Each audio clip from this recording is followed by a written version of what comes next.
Hello everyone, welcome to my rising Rajasthan. तो इस video में हम बात करेंगे जो RSSB Rajasthan staff selection commission है, उनका एक नोटिफिकेशन जारी हो चुका है जो कि है कंप्यूटर अनुदेशक भर्ती 2026 से रिलेटेड। तो नोटिफिकेशन आउट हुआ है और इसमें टोटल कितनी पोस्ट की बात हुई है, 3951 पोस्ट की। तो इस वीडियो में हम बात करेंगे कौन कौन सी पोस्ट है और उसके लिए क्या क्या क्वालिफिकेशन होगी और एग्ज़ाम कब होगी, फॉर्म कब से स्टार्ट हो रहे हैं, कब एंड होंगे। तो जितने भी इसके क्राइटेरिया है उसके डिटेल में जानकारी की हम यहाँ पर बात करेंगे। सबसे पहले जिसके ऑनलाइन आवेदन है वो शुरू हो चुके हैं। टोटल जो भर्ती है आरएसएसबी कंप्यूटर अनुदेशक भर्ती 2026 3951 पदों का नोटिफिकेशन जारी हो चुका है, जिसमें 2 पोस्ट है। एक तो बेसिक कंप्यूटर की है और एक वरिष्ठ कंप्यूटर जो इंस्ट्रक्टर होता है, अनुदेशक होता है, उसके लिए। तो जो बेसिक कंप्यूटर अनुदेशक होगा उसके लिए जो टोटल पद है वो हो गए 3629 पद, और वरिष्ठ जो सीनियर कंप्यूटर अनुदेशक होगा उसके टोटल जो पोस्ट है 322 है।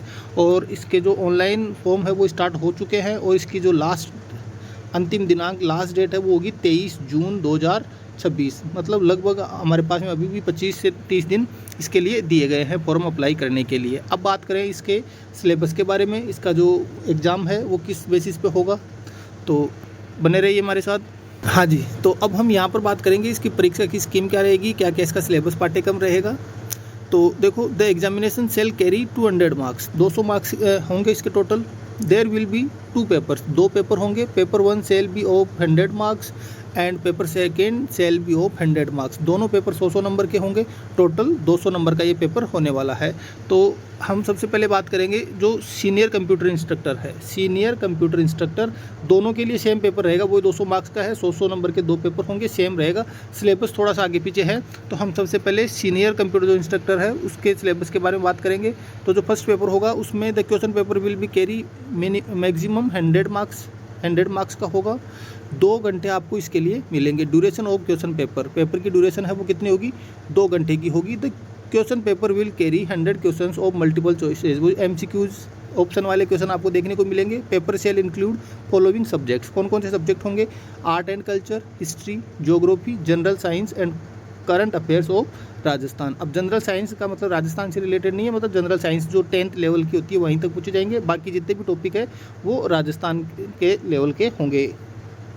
जनरल एबिलिटी सेल इंक्लूडिंग, जो हमारी जनरल एबिलिटी की बात होती है, रीजनिंग की बात होती है, उसमें ये 5 टॉपिक हमें पूछे जाएंगे। Logical reasoning and analytical ability, decision making and problem solving, general mental ability और बेसिक न्यूमरेसी का मतलब जो नंबर से रिलेटेड संख्याओं का जो ज्ञान है वो पूछा जाएगा। डाटा इंटरप्रिटेशन, ये भी 10th लेवल के दोनों है, वो 10th लेवल के आपको पूछे जाएंगे। नेगेटिव मार्किंग होगी, वो जो होगी 1/3 1/3 वो इसकी नेगेटिव मार्किंग होगी। आगे दिया है इसके बारे में एक्सप्लेनेशन दी गई है कुछ, कि इसमें मिनिमम आपको 40% मार्क्स लाने ज़रूरी है और 5% का रिलैक्सेशन मिला है किसको, candidates belonging to the scheduled caste और शेड्यूल्ड ट्राइब। SC/ST के लिए 5%, मतलब उनको 35 मार्क्स मिनिमम लाने होंगे, और अदर जनरल OBC EWS उनके लिए 40% है वो कंपलसरी होंगे। तो ये थी इसकी जनरल इन्फॉर्मेशन। सेम रहेगा पेपर सेकंड में आपको ये टॉपिक मिलने वाले हैं। 100 मार्क्स का होगा, 2 घंटे का पेपर होगा, वही MCQs मिलेंगे आपको। 1/3 नेगेटिव मार्किंग होने जा रही है, और रॉन्ग आंसर के लिए वो तो आपको पता ही है।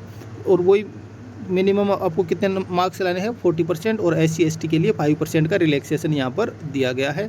अब इसके अंदर टॉपिक क्या क्या होंगे, paper shall include following subjects, pedagogy, mental ability, fundamental of computer, programming fundamentals, C++, Java, .NET, artificial intelligence, machine learning, ये जितने भी टॉपिक है आपको पूछे जाएंगे। लास्ट में जो मेन इंपॉर्टेंट बात है उसके बारे में थोड़ा सा डिस्कशन कर लेते हैं, वो होगी यहाँ पर कि जो बोर्ड के द्वारा जो ये एग्ज़ाम कंडक्ट होगी उसमें आपको वही 5 ऑप्शन मिलेंगे, 5 ABCDE। अगर आप कोई भी ऑप्शन को चूज नहीं करते हैं तो आपको अगर आप उस क्वेश्चन को स्किप करना चाहते हैं, छोड़ना चाहते हैं, तो E वाले ब्लैंक को आपको डार्क ब्लैक करना होगा। और अगर ऐसे 10 क्वेश्चन 10% बोला गया है यहाँ पर कि अगर 10% ऐसे क्वेश्चन मिलते हैं जिनमें या तो उनको खाली छोड़ा गया है या फिर उनको प्रॉपर डार्क सर्कल नहीं किया गया है, उस गोले को गहरा नहीं किया गया है, 10% का मतलब देख लो 100 में से 10 क्वेश्चन अगर आपके ऐसे मिल जाते हैं तो आपको अयोग्य घोषित कर दिया जाएगा, आपको एग्जाम से बाहर माना जाएगा। इसके लिए ये बताया गया है जिस अभ्यर्थी द्वारा 10% से अधिक प्रश्नों को किन्हीं 5 गोलों में से 11 नहीं भरने पर उसे अयोग्य घोषित कर दिया जाएगा। तो इस बात का आपको अच्छे से ध्यान रखना होगा और बाकी की अपडेट जानने के लिए आप हमारे चैनल को सब्सक्राइब करके रख सकते हैं। आपको कंप्लीट डिटेल यहाँ पर मिल जाएगी।